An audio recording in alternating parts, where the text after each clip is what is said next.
যত ডেজার্টই খাই না কেন পুডিং আমার কাছে বেস্ট মনে হয়, কারণ বানাতে সময় কম লাগে, খেতেও দারুণ টেস্টি হয়। আজকের পুডিং বানাবো মাত্র 3টা ডিম দিয়ে, যেটা খেতে অসম্ভব মজার।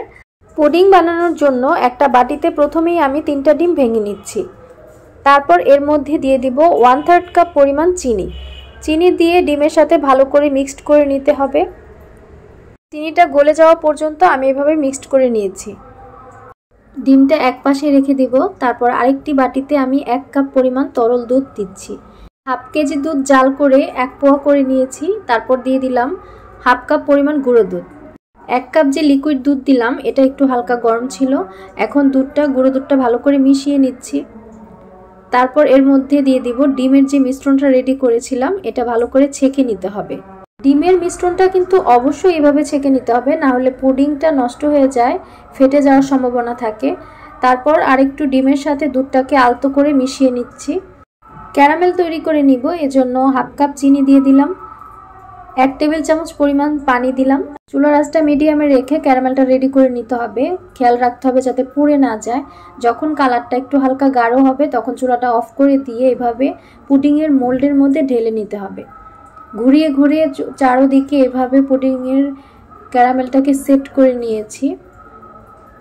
যখন ঠান্ডা হয়ে যাবে এর মধ্যে ডিম আর দুধের যে মিশ্রণটা আমি রেডি করেছিলাম এর মধ্যে দিয়ে দিব। ক্যারামেলটা একদম যখন সেট হয়ে যাবে, ঠান্ডা হয়ে যাবে, তখন এই দুধের মিশ্রণটা ঢেলে দিতে হবে। তারপর চলে যাব পুডিংটাকে ভাপ দেওয়ার জন্য। এজন্য একটা টিস্যু পানির মধ্যে দিয়েছি আর একটা স্ট্যান্ড দিয়ে দিলাম। পুডিংয়ের বাটিটা বসিয়ে দিয়েছি। এখন একটা ঢাকনা দিয়ে ঢেকে অপেক্ষা করব প্রায় 25 মিনিটের মতো। ঢাকনা দিয়ে ঢেকে রাখবো যাতে কোনোভাবেই ভাপ বের হতে না পারে। চুলার আঁচটা লোতে রেখে পুডিংটাকে ভাপ দিতে হবে প্রায় 25 মিনিটের মতো। এর বেশি সময় লাগে না পুডিং হতে। আমি চলে এসেছি 25 মিনিট পর। এখন দেখব পুডিংটা আমার ভালোভাবে হয়েছে কিনা। এজন্য একটা টুথপিক দিয়ে আমি চেক করে নিচ্ছি। কাঠি যদি একদম ফ্রেশ আসে তাহলে বুঝতে হবে পুডিংটা একদম পারফেক্টভাবে হয়ে গিয়েছে। তারপর চুলাটা অফ করে দিয়ে ঠান্ডা হওয়া পর্যন্ত অপেক্ষা করতে হবে। পুডিংটাকে আমি নর্মাল ফ্রিজে 1 ঘন্টার মতো রেখে ঠান্ডা করে নিয়েছি। এখন পুডিংটা মোল্ড আউট করে আপনাদের দেখাচ্ছি। চারদিকে এভাবে ছুরি দিয়ে একটু আলগা করে দিতে হবে।